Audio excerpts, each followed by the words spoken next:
Good morning, Oak Park and River Forest High School. Thank you for this incredible honor. It is both exciting and humbling to become a part of this tradition of excellence, and I hope to serve it well. I'm sorry I cannot be with you in person because at present I'm on a military assignment, but my wife Megan and daughter Fiona, my mom Fran, and my sister Kath are here in my place. I'd like to extend my love and a special thanks to them.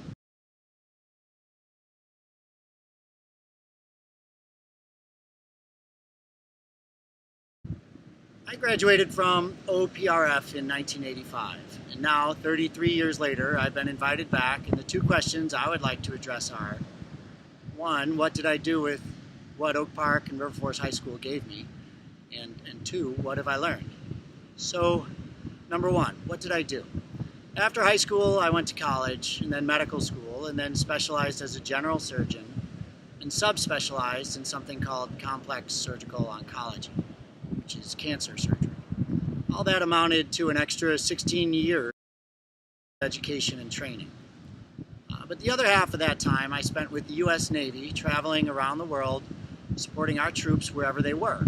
I've served in Japan, Italy, Korea, the Philippines, Australia, Turkey, Afghanistan twice, and Iraq.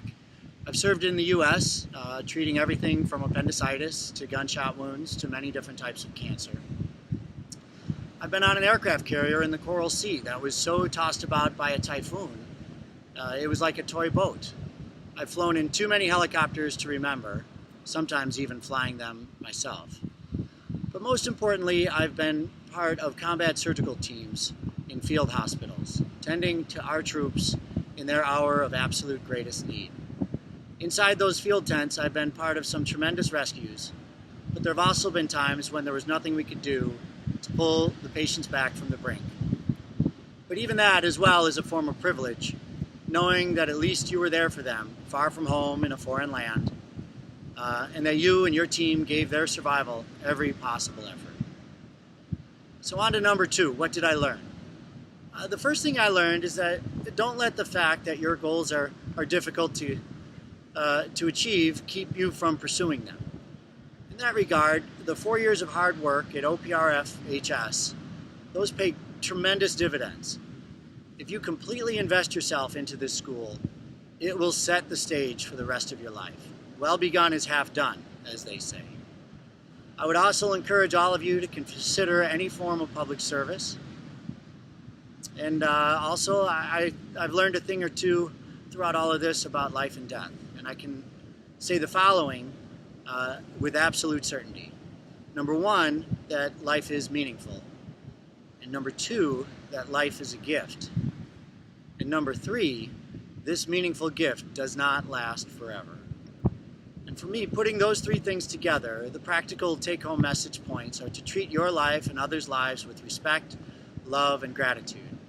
Don't waste yourself on small arguments or unnecessary enemies. Don't throw your life away recklessly or pour it down the drain with drugs or booze. And give every day your very best, because you will never get it back again to do it over. I've learned that OPRFHS is in the top 1% of high schools in the world, which means that you are all, each and every one of you, 1%ers. And you are 1%ers in the very thing that is most important, which is education. For instance, I value education and wisdom greater than money, and I think many people do. If I could choose which 1% to be, I would rather be educated. Another thing I've learned is that two of the greatest gifts I've received from OPRF were, one, a love of learning, which has kept with me throughout my life, and two, how to succeed in a challenging environment. If you can succeed at OPRF, you can succeed anywhere. And by succeed, I don't mean you have to be the very top of the class or the best athlete in the school. These things are great if you can do it, but most of us can't, and that's still just fine. I was far from either of those, and yet I got to play soccer in college and academically to proceed on to medical school.